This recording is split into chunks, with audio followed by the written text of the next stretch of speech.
መንፈሱ የሚያወራው ነገር በደንብ መስማት ፈልጋለሁ። እርሶ ያጠመቁኝ አንድ ወጣት አጠገቦ ታቆሙና እሱ ሙሉ በሙሉ ያወራሁት እንዲነግረኝ አድርጎ አለቻቸው። እሺ አለች። ከዛ አብሯቸው እሳቸው ጋር የሚያጠምቅ ሰው አብሮ ቆሞ በደንብ ማስታወስ እንችል እሳቸው ሽማግሌ ስለሆኑ ማለት ነው። እና አጅሬው ዲያቆኑ ደግሞ ማነው የሚያጠምቀው ሰው ደግሞ ሪከርድ አድርጎ እሷ እንድትሰማ አደረጋት። እና ያው እኔ ባፌ ብነግርሽ ስለማታምኚ ይኸው ብሎ አሰማት። ከሰማች በኋላ ከስልኩ ላይ መደለት የሚባለው ነገር አላስተዋለችው። በቃ አላስተዋለች። በጣም ደነገጠች። እንደዚህ እኔ ቅናተኛ ሆኜ ጭራሽ እኔን ለማስተካከል ጥረት ሲያደርጉ ነው የሁሉ ነገር የሆንኩባቸው።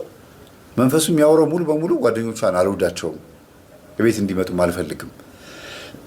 እሷን እኔ ብቸኛ ሳረጋት ኑ ብላ ትጠራቸዋለች። እንደገና መልሰው ደግሞ እነሱ እሷን ለማስተካከል ይሞክራሉ። ስለዚህ አይመቹኝም ጓደኞቿ። እነሱ ራሱ የኔ አይደሉም፣ ምንም እንኳን ኃጢአት ቢሰሩም የኔ አይደሉም ብሎ ለፈለፈ።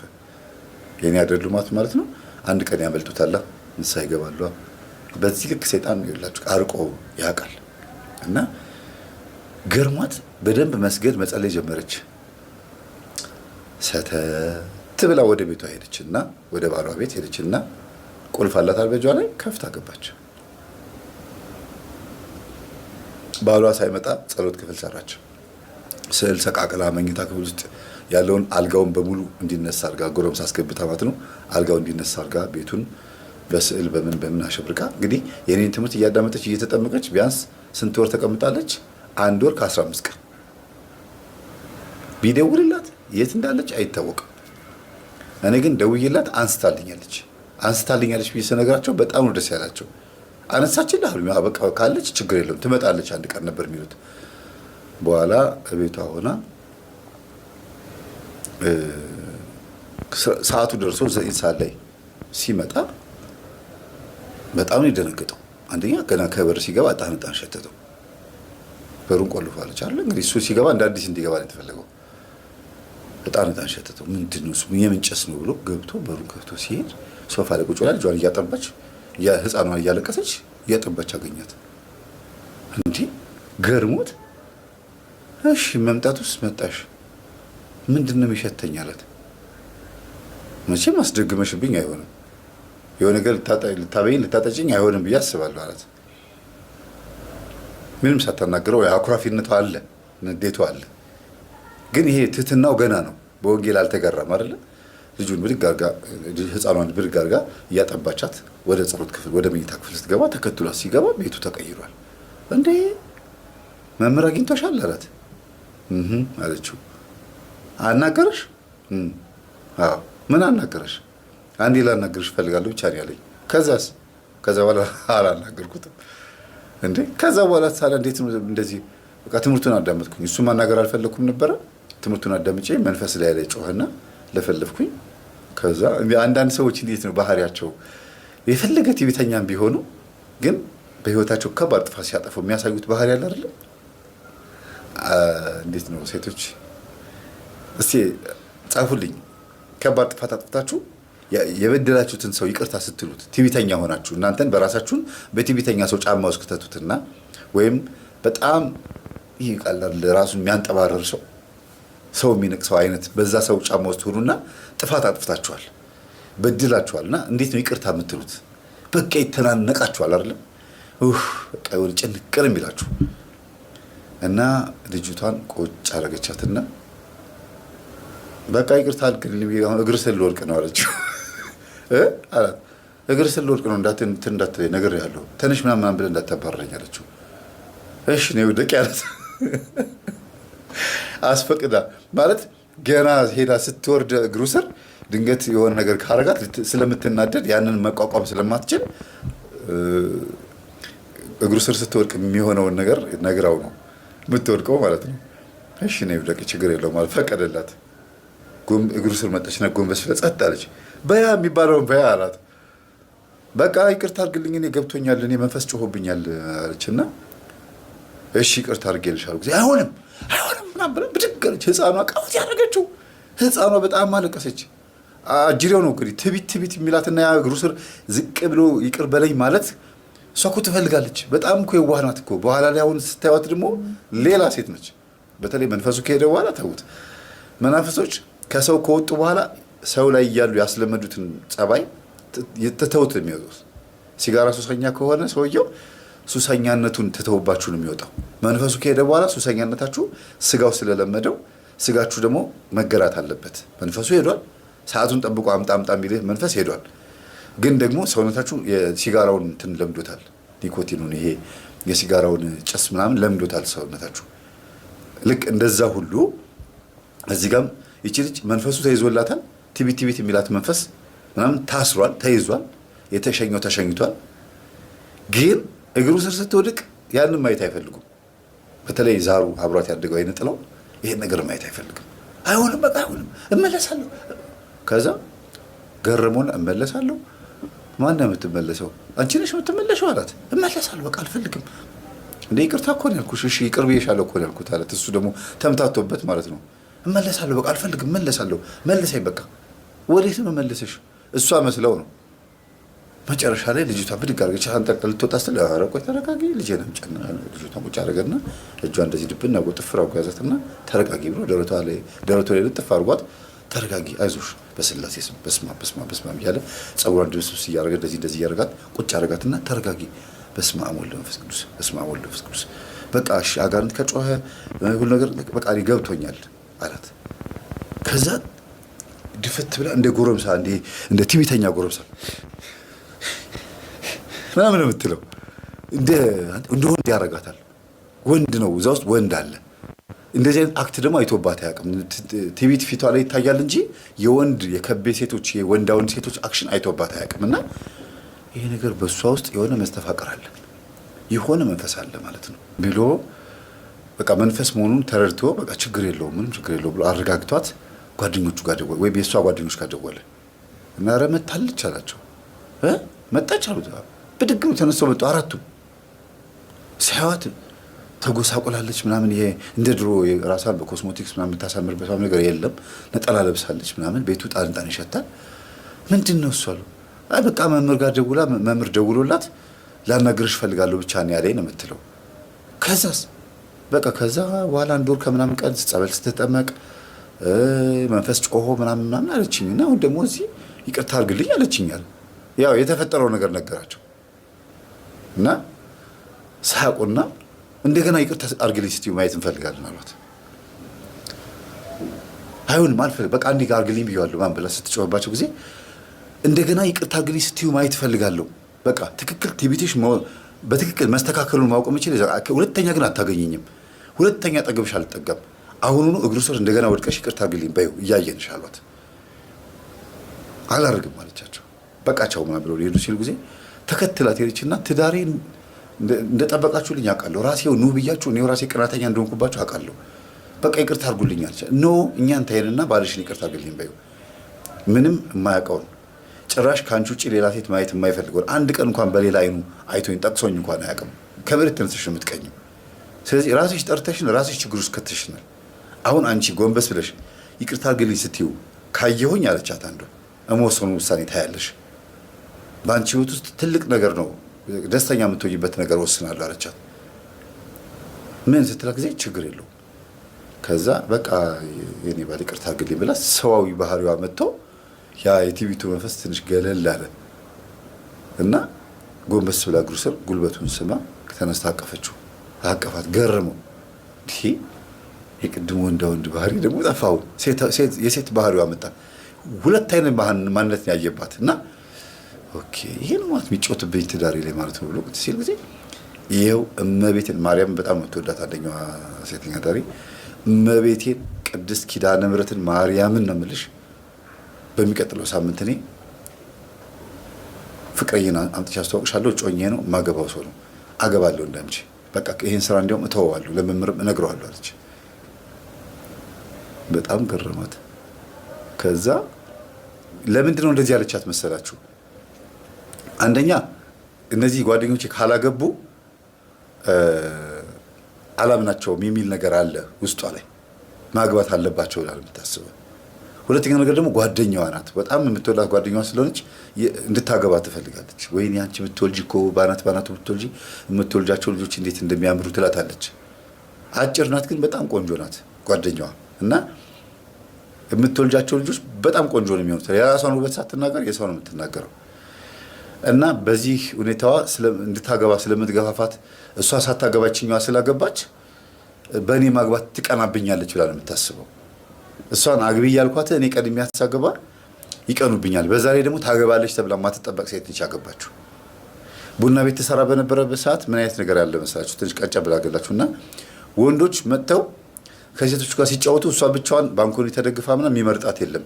መልኳን ፊቷን እንደዚህ አዙራ እንትን የምትለውና አንዳንድ ቀን ወንዶች ሲመጡ ሂጂ አናግሪው ያንን አንቺ ከሱ ጋር ካላናገርሽው ሄደሽ ከሱ ጋር ካላደርሽ እኔ ሌላው እንዳላናግርም ብለው እንደዚህ በወንድ እንደ ምግብ ማለት ነው ላጉርስሽ እንደመባባል የሚተጋገዙት አስቡት። በኃጢአትም ይተባበራሉና ባህሪዋን ያውቃሉ።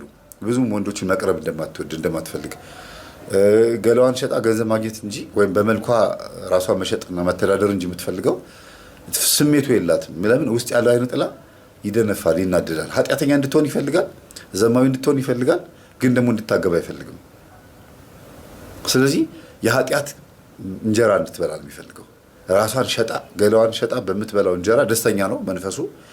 ግን ደግሞ ወንዶች መተው ላገባሽ ሲሏት ጊዜ ተፍታባቸው በጥፌ ብላ ነው የምታባራቸው። ወይም ደግሞ ዞር በል አርፈህ ተቀመጥ ምናምን ብላ ኮስተር ብላ የምታባራቸው እና ከተኮሳተረችባቸው ደግሞ አይመለሱም። እነዛ ወንዶች አጅረውና መኮሳተሯ ይለያል፣ የምር ይለያል። ሴቶቹም ሲናገሩ በጣም ይለያሉ። ወንድ ድጋሚ አጠገቧ እንዳይጠጋጋ ነው የምታባረው። እኔም ላይ ደርሶብኛል ይሄ። ላስተምርሽ ብዬ በተጠጋኋት እንዴት አድርጋ በጣም የሚያስፈራው ፊቷ እና እንኳን ለዝሙት አልኳችሁ ወንጌልን ለማስተማር ተጠግቻት እንኳን ድጋሚ አጠገቧ እንዳልጠጋጋ ነው የበረረች። ይሄ ብሎ ግንባሯን ያልኳችሁ በጣም ከባድ የሆነ የሚከብድ መንፈስ ነው ሊያበላ የነበረው። ከዛ በሉ አግዙኝ ቃኔ መጸለይ መስገድ አለብኝና አግዥኝ ስታ ጊዜ ከዛ ባልየው መቼም ሚስት ታለውጣለች ብዬ አስባለሁ። አሁን ከሷ ጋር አብረን ጸበል እየሄድን አብረን እየመጣን አብረን የትም ቦታ እየሄድን እዚህ ቤት እንድቀመጥ እፈልጋለሁ አለችው። ኧረ መብትሽ ነው አላት። ከዛ ዲጄዎቹ በቃ እኛ እንሂድ ማታ ስራ ይደርስብናል ብለው ቻው ብለዋት ሄዱ። ምክንያቱም ወስናለች። አንድ ቀን መንፈሳዊ ይሆናለሁ ምክንያት ላገኝ ብቻ እያለች ነበረ። እኔ የመምህር ልጅ ነኝ፣ የመምህር ተስፋዬ ልጅ ነኝ። አንድ ቀን የሆነ ምክንያት አግኝቼ ከዚህ ናይት ክለብ ከቀረውኝ ቀረው ነው አልመለስም፣ እንደ ጓደኛዬ ነው የምትለው። ሁለተኛው ጓደኛዋ መጣች። ጭራሽ አብረው አንድ ቤት ውስጥ መኖር ጀመሩ። የምትቀናባት ጓደኛዋ አብራት መኖር ጀመረች ማለት ነው። ከዛ አብረው ሲሰግዱ፣ አብረው ሲጸልዩ፣ ጸበል ሲመላለሱ መስተፋቅር ነኝ ብሎ መጮህ ጀመረ። የማን ይቺው ሚስትየዋ ማነህ ሲባል እዛ ናይት ክለብ ውስጥ እንዴት አባቷ አልመታበትብኝ? ማን አባቷ ስለሆነች ነው? እና በፍጹም እንዲያውም እሷ እኔን በገንዘብ አይደለም እንዲሁ አፍቅራኝ ነው ከእሷ ጋር መተኛት የምፈልገው ምናምን ብሎ የሆነ ሰሞን ላይ እንደዚህ አይነት ጨዋታ ተጫውታ ነበር። ወደድኩት ምናምን እኔ እሱን አላስከፍለውም፣ አብሮ ሲተኛ አላስከፍለውም። ሌሎቹ ወንዶች ማስከፈላቸው ለስራ ነው፣ እሱን ግን ወድጄዋለሁ ምናምን ብላ ሁሉ የምታጫውተው ሰው ነበረ። እሱ ነው ድግምት ያደረገባት። እሷ ፍቅር የያዛት ነበር የመሰላት። እሱ ግን ላለመክፈል ብቻ ሳይሆን ተናዶም ጭምር ነው። እንዲያውም አላስከፍላትም ያለው እልህ ይዞት ነው። ግን ትቢቷ ስላናደደውን ይሄን ያደረገባት ኃይለኛ ደብተራ ጋር ያስደገመባት እና ባልየው ጋር ሆኖ እወጣለሁ በቃ እኔ እሄዳለሁ በቃ ይዣት እሄዳለሁ ሲል የነበረው እሱ ነው። ለካ አልፈልግም በቃ አልፈልግም እሄዳለሁ። ያ ቀድም ያልኳቸው አለ እሱን ስሜት ሲያወጣ የነበረው መስተፋቅሩ ነው። ከዛ ወደ ልቧ ስትመለስ ሲነገራት እናቱ እደፋዋለሁ ምናምን ብላ ባለጌ ስድብ መሳደብ ጀመረች። ጭራሽ አልተለወጥሽም እንዴ አንቺ ትምህርቱን እያዳመጥሻል እንዴ? ስራ ጊዜ እንዴ እናንተ እኮ ረጅም ጊዜያችሁ ነው የመምህር ተስፋዬ ትምህርት ማዳመጥ ከጀመራችሁ። እኔ ገና አሁን ነው ቅርብ ጊዜ ነው የጀመርኩትና ገና ጉዞ ላይ ነኝ ያለሁት አታስጨንቅኝ አለቻት። ያው አጅሬውም ስለተቀላቀለ ባህሏን ችላ ምናምን ብቻ ቀስ ብለው ሁለቱም ጽድት ብለው ከመንፈስ ራሳቸውን ካጸዱ በኋላ ባሏን ነግረው ጓደኛዋና ባሏ እሷ ጋር አንድ ላይ ሆነው ንስሐ ገብተው ቅዱስ ቁርባን ተቀበሉ። የዛን ቀን ይጠሩኝ እንዴ አልኩኝ። እኔ ደነገጥኩ። እኔ እኮ ላናግርሽ ስላት ጊዜ ባከር እዛ ምናምን ብላ የዘጋችብኝ እና ያንን ነው የማውቀው እኔ። እሷ ግን እኔ በመደወሌ ምክንያት ነው ገጠመኙ ማዳመጥ የጀመረችው። እኔን እንደዛ ብላ ብዘጋብኝም ልቧ ግን እግዚአብሔርን ይፈልገዋል፣ ነፍሷ እግዚአብሔርን ትፈልገዋለች። እና ይህ ምን ጠንቋይ የሆነ ሰው ምንድን ነው ውስጥ የሚለፈልፈው ብላ ነው በሪሞት ቴሌቪዥኑ ከፍታ ቁጭ ብላ ስታየዋለች። ትቀይራለች፣ ከአንዱ ገጠመኝ አንዱ ገጠመኝ ትቀይራለች። ከዛ በኋላ የተግባባ ነው እና ልክ በዕለተ ቀኑ በቆረቡበት ቀን ተጋብዤ እንደማንኛውም ሰው ቤታቸው ሲሄድ ዲጄዎቹ ናቸው ይዘውኝ ሄዱት። በቤት ድረስ መጥተው ከቢሮ ይዘውኝ ሄደው ምናምን መምህር ዛሬ የማትጠብቀው ነገር ነው ታረቀች ስለመሳቸው ጊዜ ብታየው ነገር ምናምን እያሉ ዳርዳሩ ነግረውኛል። ልክ ስገባ ተሞሽሮላቸዋል በነጭ ልብስ። ጭራሽ ያቺ ሴተኛ አዳሪዎችን ሰብስቤ በማስተምርበት ሰዓት ያልገባው ብዬ ስጠይቅ እኔ መምህር ገብቶኛል ትል ነበረ። እቺው አሁን የቆረበችው ጓደኛዋ አጭሯ ልጅ ቆንጆዋ፣ የአጭር ቆንጆ ታውቃላችሁ፣ ድብልብል የሆነች ቆንጆ በቃ። ግን ምንድነው በዛ ውበቷ ተጫወተባት፣ በቃ ተጫወተባት ሰይጣን። የሆነ ሰፈር ብቻ ሄዳ ቡና ቤት ትስራ ወይም ናይት ክለብ ትስራ፣ አካባቢው ላይ ያሉ ወንዶች በሙሉ እሷን ነው የሚፈልጉት። ድዷን ተነቅሳለች። ገና ፈገግ ስትል በንቅሳቱ ላፍ ነው የምታደርጋቸው፣ ኩሏ ሁሉ ነገሯ። ከዛ ትምህርቱን ማዳመጥ ስትጀምር ኩሉንም ተወቹ፣ መሳቅም አቆመች። ግን ያው ውስጥ ያለው መንፈስ የዝሙት መንፈስ ስለሆነ እዛ ቦታ ላይ ዲስፕሌይ ላይ ከተቀመጠች ሁሉም መጥቶ ይሄ ዕቃ ስንት ነው ብሎ እንደሚለው ይዟት ይገባል። እና በስላሴ ትዝ ያለኝ ምን ታውቃላችሁ? ሳስተምር እነሱን በወንጌል በማስተምራቸው ሰዓት ከእናንተ ካላችሁ መካከል ካስተማርኩት ውስጥ ያልገባቸው ስለ ጊዜ አልገባኝም ብለው ይጠይቃሉ። እሷ ግን ስላት እኔ መምህር ሁሉም ገብቶኛል የምትለው አንድ ቀን አልገባኝም ብላ አታውቅም። አሁን ክርስቶስ በደንብ አድርጎ በልቧ ነው ቁጭ ያለው። በእርግጥም ገብቷታል። ህይወት ቆርጣ እስክትወጣ ድረስ ነበር እምቢ አላት። አልገባኝም ትል የነበረችው ልጅ እሷ ካገባች ከዓመት በኋላ ነው ያገባችው። ቢገርማችሁ ይቺ ልጅ ካገባች ሳይሆን ከወለደች ማለት ይቅርታ፣ ይቺ ልጅ አሁን አግብታ ወልዳለች። የምላችሁ አጭሯ ልጅ አግብታ ወልዳለች።